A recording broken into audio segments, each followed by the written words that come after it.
ॐ अज्ञानतिमिरान्धस्य ज्ञानाञ्जनशलाकया चक्षुरुन्मिलितं येन तस्मै श्रीगुरवे नमः।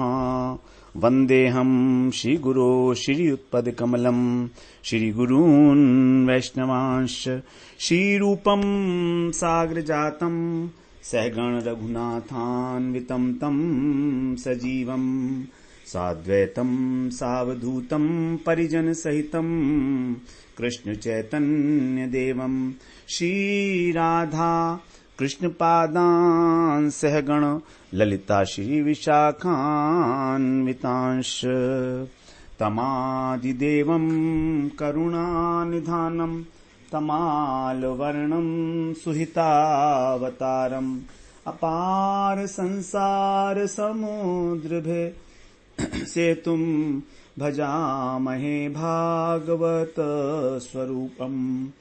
हे देव हे दैत हे भुवनैक बंधो हे कृष्ण हे चपल हे करुणैक सिंधो हे नाथ हे रमण हे नयनाभिराम हा हा कदानुभवितासि पदं दृशोर्मे। श्री कृष्ण चैतन्य प्रभो नित्यानंद श्री अद्वैत गदाधर शिवसदि गौरभक्त वृंद। हरे कृष्णा कृष्णा कृष्णा हरे हरे, हरे राम राम राम हरे हरे। हरे कृष्णा। सर्वप्रथम मैं अपने गुरुपाद पद्म ओम विष्णुपाद अष्टोत्तर शत श्री श्रीमद् भक्तिवेदांत माधव गोस्वामी महाराज के चरण कमलों में अनंत कोटि दंडवत प्रणाम ज्ञापन करता हूं। हम लोग तृतीय स्कंध में जो कर्दम उपाख्यान है उसका हम लोग श्रवण कर रहे हैं। यहाँ पर 20वें अध्याय से जो 5 अध्याय के अंदर है, हम लोग 21वें अध्याय में श्रवण कराए हैं कि किस प्रकार जो है मनु महाराज कर्दम ऋषि ने जब तपस्या की तो भगवान से उन्होंने यही वर मांगा कि मेरे अनुरूप ही मुझको कन्या मिले, लड़की मिले, जिससे कि मैं उससे विवाह कर सकूं, क्योंकि उनको ब्रह्मा जी ने आदेश दिया था कि तुम प्रजा की सृष्टि करो। तो प्रजा की सृष्टि करने से पहले, विवाह करने से पहले उन्होंने तपस्या की भगवान की। भगवान ने दर्शन दिया और कहा कि मैं पहले से जानता हूं जो तुम चाहते हो, और परसों यहाँ पर स्वयंभू मनु जो एक छत्र सम्राट हैं इस पृथ्वी के, वो आएंगे तुम्हारे पास अपनी लड़की को और अपनी पत्नी को लेकर, और वो लड़की जो है देवहूति तुम्हारे सब प्रकार से अनुरूप है, तुम्हारी खूब सेवा करेगी। और इस प्रकार से भगवान जो है कह के वहां पर चले गए। तब कर्दम ऋषि जो हैं वहीं पर ही रहे जहां पर तपस्या कर रहे थे, बिंदु सरोवर पर। ये बिंदु सरोवर जो है भगवान के अश्रुओं से बना है। जब कर्दम जी को तपस्या करते देखा तो भगवान का हृदय द्रवित हो गया था, और वहां पर भगवान की आंखों से जो बूंदें गिरी हैं तो उसी से ये सरोवर बना है। बड़ा पवित्र स्थान है ये, गुजरात में बोलते हैं इसको।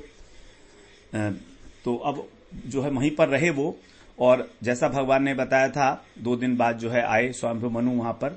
तो स्वयंभू मनु उनका जो है दर्शन करके उनको प्रणाम किया, अभिनंदन किया। इन्होंने भी उनका आतिथ्य जो है किया अतिथि रीति के अनुसार, और कहा कि आप जो है राजा हो, आपके लिए अनुकूल है कि आप विचरण कर रहे हो सब प्रकार से, क्योंकि यदि राजा विचरण नहीं करेगा देश में तो धर्म की रक्षा कैसे होगी, जो दुष्ट लोग हैं वो बढ़ जाएंगे।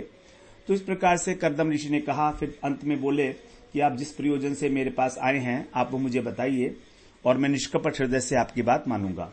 वास्तव में कर्दम ऋषि जानते ही हैं कि उनका क्या प्रयोजन है, भगवान बता ही गए थे। तो अब हम लोग आज 22वें श्लोक में प्रवेश करते हैं, जिसमें कर्दम जी का विवाह होता है देवहूति से। तो कह रहे हैं इसमें, मैत्रेय उवाच एवमाविष्कृताशेष गुणकर्मोदयो मुनिम् सव्रीड इव तं सम्राडु पारतमुवाच। एवं इस प्रकार से जो अशेष अर्थात संपूर्ण गुण और कर्म, इनकी श्रेष्ठता को जो प्रकट कर देने पर मनु महाराज मैत्रेय ऋषि कह रहे हैं विदुर जी से कि इस प्रकार जो है कर्दम ऋषि ने जब मनु महाराज के समस्त गुणों को उनकी उत्कर्ष को प्रकाशित किया, प्रकट किया, आविष्कृतम गुणों को और कर्मों को, तब सम्राट जो हैं सव्रीड इव कुछ लज्जित से हो गए ये अपनी आत्म प्रशंसा को सुनकर। और ये ठीक भी है, जो सच्चे वैष्णव हैं वो अपनी प्रशंसा को सुनकर जो है लज्जित हो जाते हैं, उनको अच्छा नहीं लगता है। ये जो निष्कपटता का वैष्णवों की यही एक हमारा प्रतीक है। तो फिर जब मुनि चुप हो गए, मुनि उपारतम, तब वो तब उवाच उनसे बोले, जो निवृत्ति धन परायण कर्दम ऋषि हैं उनसे बोले। मनु जी कह रहे हैं, मनुरुवाच ब्रह्मासृजत स्वमुखतो यूष्मानात्म परीप्सया छंदोमयस्तपो विद्या योग युक्तान लंपटान। ब्रह्मा जी ने अपने मुख से, स्वमुखतः माने अपने मुख से ही, और आत्म परीप्सया अपने वेदमय शरीर की रक्षा के लिए, अर्थात वैदिक ज्ञान को विस्तार करने के लिए, जो उनका शरीर है, ब्रह्मा जी का विग्रह है, वो क्या है, वेदमय है सारा का सारा। तो उन्होंने फिर तपस्या, विद्या और योग से युक्त होकर, और अलंपटान जो लंपट नहीं है, अर्थात जो विषयों में बिल्कुल अनासक्त हैं, ऐसे सदाचारी यूष्मान माने आप ब्राह्मणों को असृजत, आपको जो है प्रकट किया उन्होंने अपने मुख से, ब्रह्मा जी ने। तो अब देखिए राजा जो हैं वो कर्दम ऋषि की जो है प्रशंसा कर रहे हैं कि आप सदाचारी ब्राह्मण हो आप, और तपस्या, विद्या और योग से युक्त हो। तो इस प्रकार से आप के द्वारा ही जो है वेदों की रक्षा हो रही है, वैदिक ज्ञान का विस्तार हो रहा है। इस प्रकार से आगे कह रहे हैं, तत्राणाया सृजच्चास्मन 2 सहस्रात् सहस्रपात् हृदयं तस्य ब्रह्म क्षत्रमंगम प्रचक्षते। यहां कह रहे तत्राणाय, उनकी रक्षा करने के लिए ब्राह्मणों की, वो जो सहस्त्रपात हैं, अर्थात जिनके हजारों चरण हैं, ऐसे विराट पुरुष ने अस्मान माने हम लोगों को 2 सहस्त्रात हजारों हाथों से क्षत्रियों की रचना की है। असृजत परे उत्पन्न किया है हम क्षत्रियों को, क्योंकि वो क्षत्रिय हैं, जो राजा होते हैं वो क्षत्रिय होते हैं। तो इस प्रकार से हमको अपनी सहस्त्र भुजाओं से उन्होंने क्षत्रियों की रक्षा की है। ही ब्रह्म तस्य हृदयम, क्योंकि ब्राह्मण जो हैं वो उनके हृदय हैं, ब्राह्मण जो हैं उनके हृदय हैं, और क्षत्रम अंग, और क्षत्रिय जो का जो शरीर है वो उनकी भुजा कहा जाता है।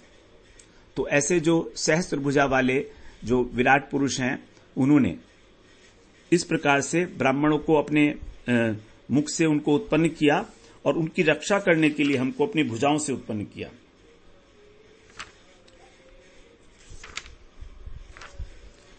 अतो हि अन्योन्यमात्मानं ब्रह्म क्षत्रं च रक्षतः रक्षति स्माव्ययो देवः स यः सद असदात्मकः। तो यहां पर पहले बताया उन्होंने कि जैसे शरीर में जो सिर है उसकी रक्षा के लिए हाथ होता है, वैसे ही ब्राह्मण जो हैं वो सिर की तरह से हैं, मतलब मस्तिष्क हैं, और उसकी रक्षा के लिए क्षत्रिय हाथ है। तो सिर जो है हमारा, मस्तक जो है वो ब्राह्मण है, और बाहु क्षत्रिय है। तो उसी प्रकार से भगवान ने इस प्रकार से सृष्टि की है कि बिना क्षत्रिय के ब्राह्मण की उन्नति नहीं हो सकती। महाभारत में कहा गया है, नक्षत्रम ब्रह्म वर्धते। तो मनुष्य के जीवन में बल भी चाहिए और प्रज्ञा भी चाहिए, बुद्धि भी चाहिए। दोनों प्रकार से ही मनुष्य का विकास संभव है। ये दोनों ही अन्योन्य भाव से एक दूसरे की रक्षा करते हैं, और भगवान तो सबके रक्षा है ही। तो अब यहां पर आगे कह रहे हैं कि अतो ही अन्योन्य मात्मानम, अतः निश्चित रूप से ब्रह्मण क्षत्रम च अन्योन्यम, ये आपस एक दूसरे की रक्षत है, रक्षा करते हैं परस्पर में। और जो सद असदात्मक देव है, जो सत और असत से परे हैं, अर्थात कार्य कारण स्वरूप हैं, वे भगवान स अव्यय, वे अविनाशी भगवान रक्षति स्म, हम दोनों की रक्षा करते हैं। तो भगवान तो सबकी रक्षा करते हैं, लेकिन ये एक दूसरे की रक्षा करते हैं, क्योंकि क्षत्रिय में बल होता है और ब्राह्मण में बुद्धि होती है। तो राजनीति में भी यदि बल और बुद्धि दोनों साथ साथ मिलकर काम करेंगे तभी जो है राज्य बढ़िया चलता है। अगर ब्राह्मणों की उपेक्षा की जाएगी तो फिर उनको मंत्रणा देने वाला कौन होगा राजा को। तो क्षत्रिय अपनी देह बल से जो है ब्राह्मणों की रक्षा करता है। इस प्रकार से बताया। 5वें श्लोक में बोल रहे हैं, तव दर्शनादेव छिन्ना में सर्व संशया यत् स्वयं भगवान प्रीत्या धर्ममारिरक्षिषो। हे देव, तव दर्शनात् एव, आपके दर्शन मात्र से ही मेरे सभी संशय जो है छिन्न भिन्न हो गए, दूर हो गए हैं। और मैं अब प्रीत्या, प्रेम के कारण स्वयं ही रिदिक्षुतो, अपनी प्रजा की रक्षा की जो इच्छा रखने वाले हैं उनको धर्मम आहा, वो आप मुझे धर्म बताएं। आपने धर्म बताया है, धर्म का निरूपण किया है आपने राजाओं के, इसलिए आपने जो मेरी प्रशंसा की है वास्तव में ये आपने जो है राजाओं का अर्थात मेरे धर्म का निरूपण किया है कि हमें क्या करना चाहिए, हम किस योग्य हैं, हमारी क्या उत्तरदायित्व है हमारा। तो इस प्रकार से जो आपकी प्रशंसा की गई है मेरी, वो क्षत्रियों के धर्म का ही आपने निरूपण किया है उसके द्वारा। और मैं अब सबकी ही प्रजा की जो है रक्षा करना चाहता हूं, इच्छुक हूं मैं उसके। रिदिक्षिषो, आपने मुझे शिक्षा दी, आपकी बड़ी कृपा है। अब आप कह रहे हैं 6वें श्लोक में, दिष्ट्या में भगवान दृष्टो दुर्दशो यो कृतात्मनाम दिष्ट्या पादरचय स्पृष्टम शीर्षणा में भवतः शिवम। शीर्षणा, बड़े सौभाग्य से मुझे जो है आपका दर्शन प्राप्त हुआ है। सौभाग्य से, दिष्ट्या, सौभाग्य से मैंने आपका भगवान, हे भगवान, दर्शन किया, दिष्टया, और सौभाग्य से ही मैंने आपकी भवत माने आपकी जो कल्याणकारी चरण रज है, पाद रज, उसको में शीर्णा स्पृष्ट है, अपने मस्तक से स्पर्श किया, सर पर धारण किया है। और दुराचारी जो लोग हैं, जो असंयत हैं, अकृत आत्मनाम, उनको तो बड़ी कठिनाई से आपका दर्शन होता है, आपका दर्शन ही नहीं होगा उनको। इस प्रकार के अजितेंद्रिय जो लोग हैं उनको आपका दर्शन नहीं हो सकता। तो मैं बहुत भाग्यशाली हूं कि मैंने आपके चरण धूलि का अपने मस्तक से स्पर्श किया है। आगे कह रहे हैं 7वें श्लोक में, दिष्ट्या त्वानुशिष्टोऽहं कृतश्चानुग्रहो महान् अपावृत्तैकर्णरन्ध्रैर्जुष्टा दिष्ट्यो शतीर्गिरः। दिष्ट्या का मतलब होता है सौभाग्य। तो सौभाग्य के कारण ही आपने मुझे महान अनुग्रह करते हुए और मुझे उपदेश दिया। अनुशिष्ट, तो आपने मेरे को सौभाग्य के कारण ही राजधर्म की मुझ पे शिक्षा दी है, मेरे ऊपर बड़ी कृपा है ये आपकी। और दिष्ट्या, और परम सौभाग्य से ही उषिति गिरह, आपकी जो पवित्र वाणी है, आपकी जो पवित्र वाणी है वो अपावृतई कर्णरंध्रई, अपावृतई का मतलब खुले हुए, पावृतई का मतलब होता है बंद। तो जो अपावृतई है मतलब खुले हुए मेरे कान हैं, कर्णरंध्रई, जुष्टा माने उसमें पड़ी, अर्थात मैंने आपकी पवित्र वाणी को अपने कान से सुना। ये मेरी बहुत बड़ी सुकृति का फल है जो मुझे मिल रहा है कि इस प्रकार आपने मुझे राजधर्म की दीक्षा दी और आपकी वाणी को मैं सुन पाया, ये बहुत बड़ी कृपा है। अब अपना जो विशेष प्रयोजन है उसको व्यक्त कर रहे हैं 8वें श्लोक में। ये नहीं कि एकदम से ही अपना प्रयोजन व्यक्त कर दिया, पहले एक थोड़ी सी भूमिका बनाई, क्योंकि इतनी प्रशंसा की थी राजन उन्होंने, कर्दम ऋषि ने, तो राजा ने भी उनकी इस प्रकार से प्रशंसा की। सभवान दुहित्र स्नेह परिक्लिष्टात्मनो मम श्रोतुमर्हसि दीनस्य श्रावितम कृपया मुने। हे मुनि, आपने मुझ पर बड़ी कृपा की है, विशेष कृपा की है।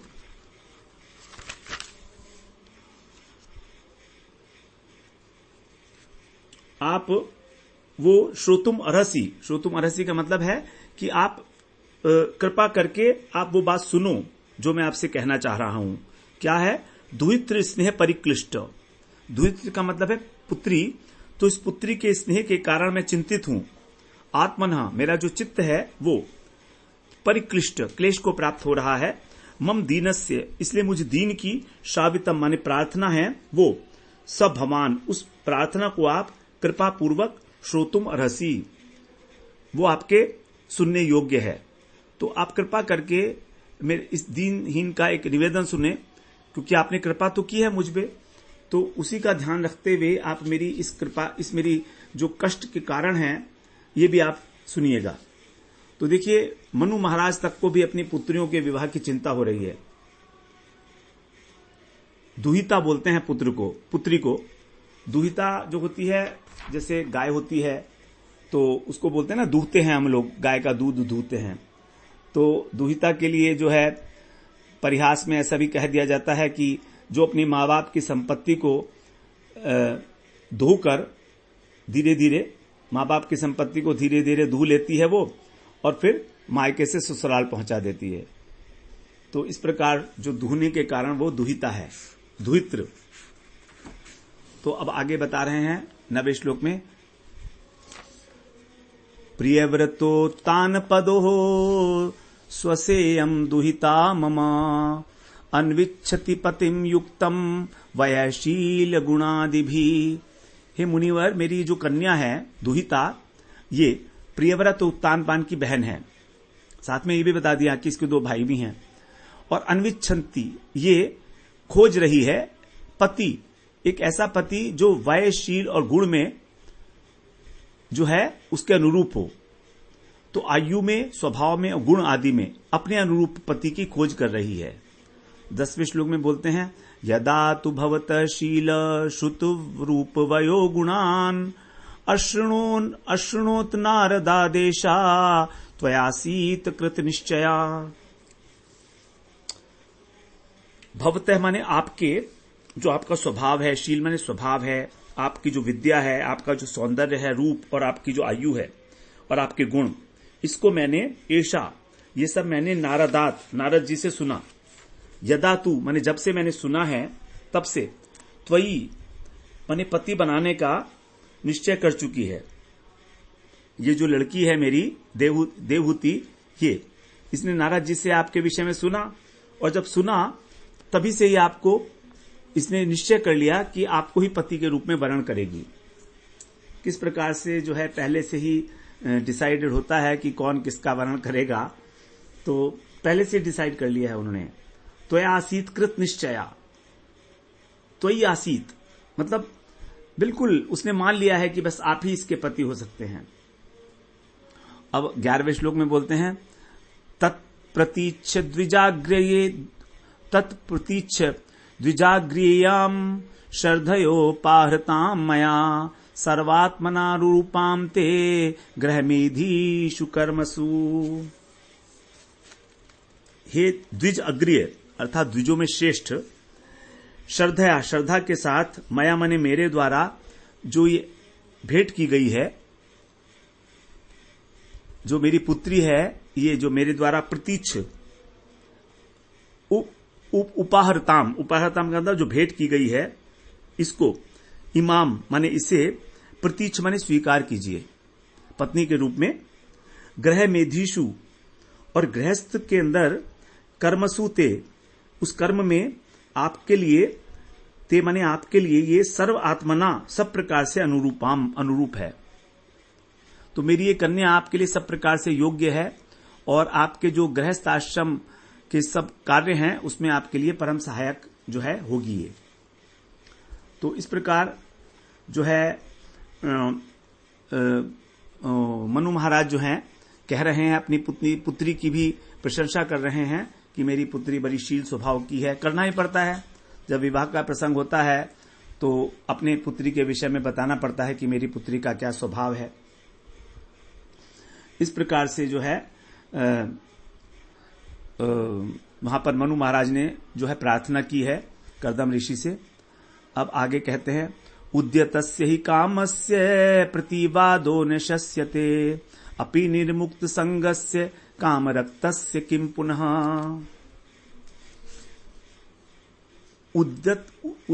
उद्यतस्य ही का मतलब है क्योंकि, जो लोग कैसे हैं, निर्मुक्त संगस्य, जो लोग निष्काम हैं, अनासक्त हैं, उनको भी, और यदि कोई भोग उत्पन्न हो जाए उसको अपने आप से, कामस्य माने भोग को, जो उद्यतस्य मतलब अपने आप उपस्थित हो गया है, उसको प्रतिवाद शस्यते न, अर्थात उसको अस्वीकार करना प्रशंसनीय नहीं है। यदि स्वयं उपस्थित भोग आ जाए तो उसकी अवहेलना नहीं करनी चाहिए, और उसके जो पुनः माने फिर जो काम रक्तस्य हैं, जो भोगासक्त हैं, उनकी तो बात ही क्या कहना। तो इवन जो निष्काम लोग हैं उसके लिए भी यदि कोई योग्य वस्तु सामने आ जाए तो उसको छोड़ने से पहले थोड़ा विचार करना चाहिए। ये यहां पर एक मनु संहिता एक ग्रंथ है, उसमें मनु महाराज ने जो है जितने भी समाज के अंदर हमारी व्यवस्थाएं हैं उसके संबंधित धर्म का उपदेश दिया है।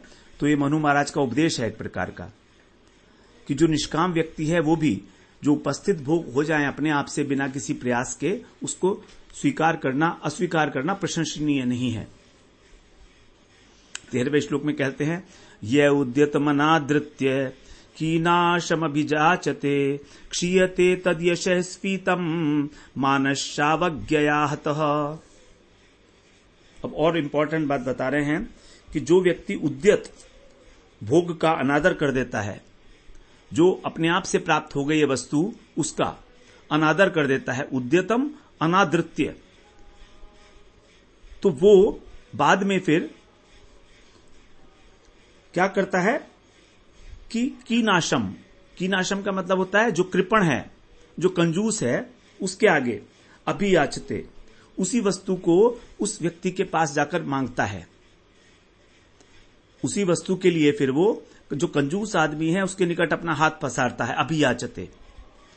और क्षीयते तद यश, तब इस प्रकार से उसका जो यश है वो या यशस्वी हो तो भी क्रमशः उसका जो यश है फैला हुआ, स्फीत माने फैला हुआ जो यश है वो क्षीण हो जाता है। और फिर जो दूसरे लोग हैं उसका तिरस्कार करते हैं। तो जो कृपण व्यक्ति है वो तो उसको कुछ देगा नहीं, तो वो तिरस्कार करेगा, तो उसका जो मान है, सम्मान है, वो भी अवज्ञाहतः नष्ट हो जाता है, क्योंकि उसका तिरस्कार हो रहा है दूसरों के द्वारा, दूसरे लोग उसकी अवज्ञा कर रहे हैं। इसलिए यहां पूरा लॉजिक जो है मनु महाराज ने बता दिया कर्दम ऋषि को। मैं जानता हूं आप बहुत बड़े तपस्वी हो, लेकिन ये जो मेरी पुत्री है ये तो आपके पत्नी के रूप में आपके अपने आप सामने अपने आप उपस्थित हो गई है, आप तो कहीं गए नहीं थे इसको मांगने के लिए। तो अब आप इसलिए विचार करके देख लीजिएगा कि सब प्रकार से आपके योग्य है, और इसने आपका वर्ण भी कर लिया है। फिर आगे कह रहे हैं 14वें श्लोक में, अहम त्वा श्रवणम विद्वन् विवाहार्थम समुदितम अतस्त्वमुपकर्माणः प्रत्तां प्रतिग्रहाण में। हे विद्वन, अहम त्वा, मैंने आपको विवाहार्थम, विवाह के लिए समुद्यत, अच्छे प्रकार से उद्यत, श्रवणम, मैंने सुना है कि आप जो है विवाह के लिए तैयार हैं। अतः त्वम, इसीलिए मैं आपसे, मुझ पर उपकुर्वाण है, उपकार करने के लिए, जो प्रत्ताम, जो मेरे द्वारा दी जा रही है ये कन्या, उसको प्रतिग्रहण, स्वीकार कर लीजिए। जो मैं अर्पित कर रहा हूं अपनी कन्या को आपके लिए, उसको पत्नी के रूप में आप स्वीकार कर लीजिए। क्योंकि आप कोई नैष्ठिक ब्रह्मचारी तो है नहीं। नैष्ठिक ब्रह्मचारी जो होते हैं वो कभी भी विवाह नहीं करते हैं। तो अब आपको कभी ना कभी तो अपने ब्रह्मचर्य व्रत को समाप्त करना ही है। तो ऐसी स्थिति के अंदर आप यदि मेरी ही कन्या को स्वीकार करके मुझ पर उपकार करेंगे तो मैं कृतार्थ होऊंगा। इस प्रकार से मनु महाराज ने अपने मन की बात जो है कर्दम ऋषि को पूरी बता दी। अब 15वें श्लोक में बोलते हैं, कर्दम ऋषि बोलते हैं,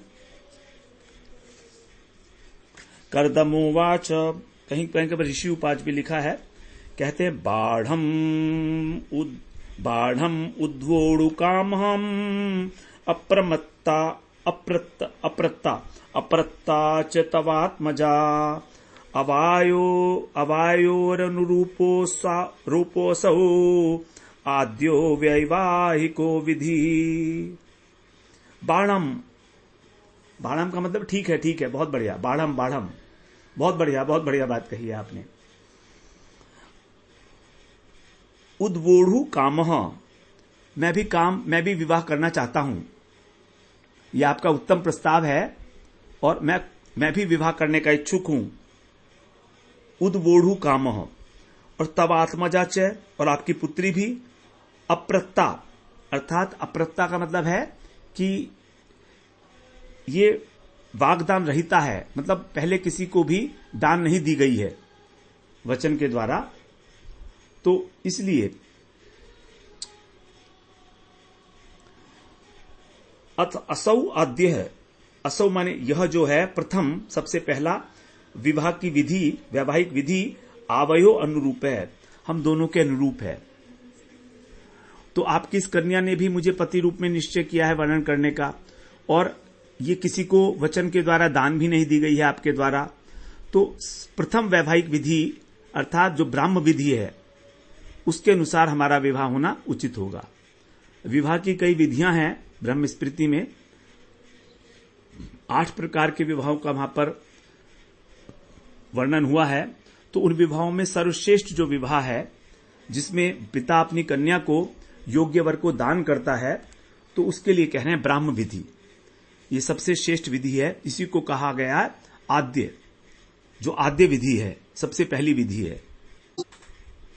तो जो मनुस्मृति है उसमें बताया है कि 8 प्रकार के विवाह। सबसे पहला विवाह है ब्राह्म विवाह, फिर है दैव, आर्ष, प्राजापत्य, आसुर, गांधर्व, राक्षस और पैशाच। तो इसमें जो सबसे श्रेष्ठ है वो यही है ब्राह्म विवाह। हमारे यहां जो समाज में प्रचलित है वो यही विवाह है प्रचलित। इसमें पिता जो है योग्य वर को कन्या का दान करता है। तो इसलिए कह रहे हैं कि ये ब्राह्म विधि के अनुसार जो विवाह होना ये उचित रहेगा। अब 16वें श्लोक में कह रहे हैं,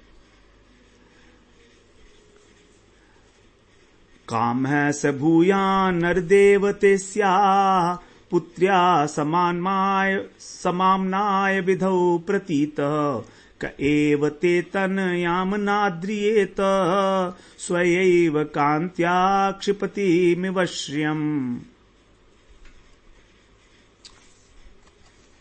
यहां पर कह रहे हैं कि हे राजन, इस वेदोक्त विधि में आमनाय विधौ, जो वेदों की विधि है, इसके अंदर जो काम है, सकाम, वह काम तुम्हारी जो पुत्री है इससे पूर्ण होगा। तो कहते हैं कि वेदोक्त विधि के अंदर जो काम है वो पूर्ण हो जाएगा, मतलब हमारा जो मनोरथ है वो सफल होगा। और स्वस्य एव कांत्या, अपनी ही कांति से क्षियम क्षिपतिम इव, क्षियम का मतलब है लक्ष्मी जी, तो लक्ष्मी जी को वो लज्जित करने वाली है ऐसी आपकी पुत्री। ते तनयाम क एव आद्रियत नह, कौन ऐसा पुरुष होगा जो इसका आदर नहीं करेगा। तो यहां पर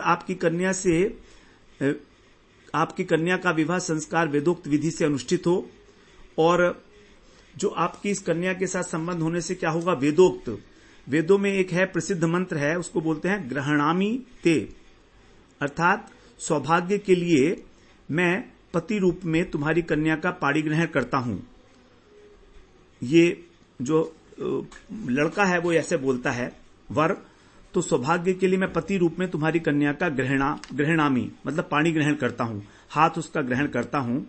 तो ये जो मंत्र है ये वेदों में बताया गया है संतान उत्पत्ति के लिए। ये जो मनोरथ रूप मंत्र है ये सफल हो जाएगा यदि ये विवाह होगा इस प्रकार से। अब 17वें श्लोक में बोलते हैं, याम हर्म्य पृष्ठे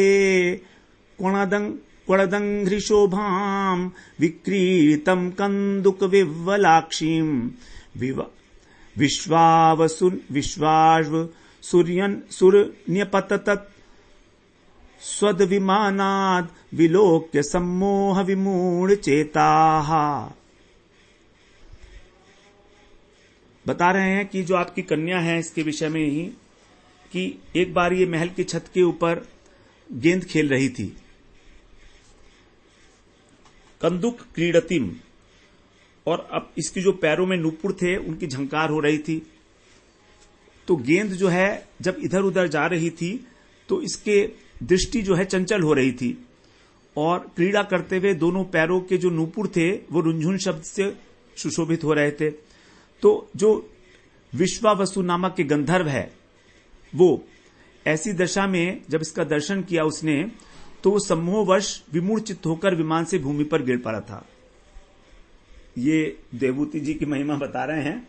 इनको सब पता है कि एक बार छत पे खेलते हुए और इसको देख लिया था विश्वावसु गंधर्व ने, तो वो अचेत होकर गिर गया था इनके सौंदर्य को देख करके। इस प्रकार से अपने विमान से गिर गया था वो। अब आगे कह रहे हैं, ताम प्रार्थयन्तीम ललना ललाम ललाम मसेवित श्री चरणै दृष्टाम वत्सा मनोरुच्च पदः स्वसारम को नानुमन्येत बुधो बियाताम। ताम, ताम माने वही, ये वही देवभूति है, वही आपकी कन्या है जो अब इस समय प्रार्थयन्तीम, प्रार्थना कर रही है। यहां पर आकर प्रार्थना कर रही है स्वयं ही।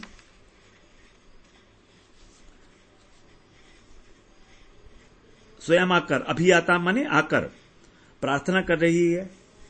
और ऐसी अवस्था में कौन ऐसा पुरुष होगा, कह बुध, कौन बुद्धिमान पुरुष होगा, ताम अनुमन्येत न, जो इसका अनुमोदन नहीं करेगा, अर्थात इसे स्वीकार नहीं करेगा।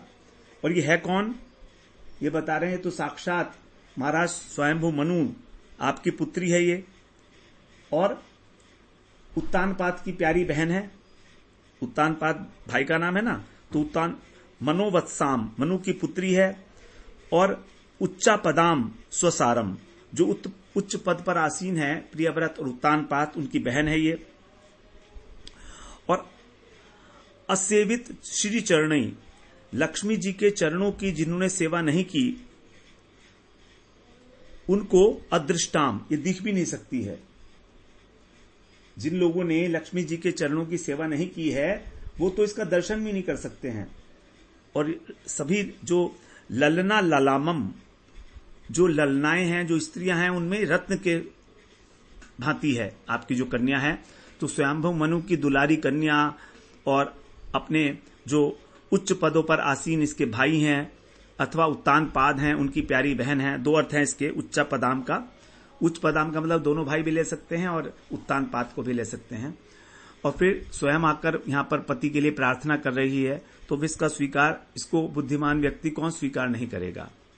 अतो भजिष्ये समनेन समयेन साध्वीम यावत् तेजो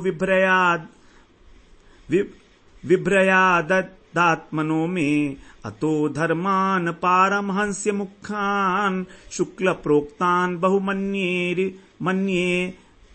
मन्ये विहिंसान। 19वां श्लोक है। यहां कह रहे हैं, अतः समेन साध्वीम, एक शर्त के साथ मैं इसको स्वीकार करूंगा। समेन माने शर्त के साथ मैं इसको स्वीकार करूंगा, लेकिन एक शर्त है। ये साध्वी है, भजिष्य माने स्वीकार करूंगा। यावत, जब तक मैं तेज, मेरे तेज को आत्मने माने अपने में ही धारण करेगी। विभ्रयात अर्थात जब तक इसके संतान नहीं हो जाएगी तब तक, क्योंकि वास्तव में कर्दम ऋषि का जो विवाह करने का उद्देश्य है वो केवल संतान उत्पत्ति है, क्योंकि उनको आज्ञा मिली हुई है ब्रह्मा जी से कि तुमको संतान उत्पत्ति करनी ही है। तो इसलिए वो जो है इसीलिए विवाह कर रहे हैं कि उनको संतान उत्पत्ति करनी है, और कोई उनके अंदर कामना वासना नहीं है किसी प्रकार की। इसीलिए उन्होंने शर्त लगा दी पहले ही शादी से कि तभी तक मैं इसको स्वीकार करूंगा जब तक इसके संतान नहीं होती है। अतः इसके अनंतर फिर मैं क्या करूंगा, फिर शुक्ल प्रोक्तान, जो शुक्ल हैं, भगवान का एक नाम शुक्ल भी है, भगवान के कई नामों में से उनका एक नाम शुक्ल है। तो जो भगवान के द्वारा कथित और परमहंस धर्म है, पारमहंस मुख्यान, परमहंसों का जो मुख्य धर्म है, जिसमें अविहिंसान, जो हिंसा नहीं है जिसके अंदर, ऐसे धर्मों को, जो संन्यास धर्म है, उसको बहुमन्य आदर दूंगा। मतलब ये हुआ कि जब तक ये मेरे तेज को धारण नहीं करती है, मैं तेजः, आत्मने माने अपने में, जब तक ये अपने में मेरे तेज को धारण नहीं करती है, मतलब गर्भवती नहीं होती है, तब तक मैं इस साध्वी कन्या के साथ गृहस्थ धर्म का निर्वाह करूंगा। इसके पश्चात जो भगवान है, शुक्ल भगवान विष्णु हैं, उनके द्वारा जो परमहंस धर्म कहा गया है, संन्यास धर्म, मैं उस धर्म को, जो अहिंसा प्रधान धर्म है, उस धर्म को मैं ग्रहण करूंगा।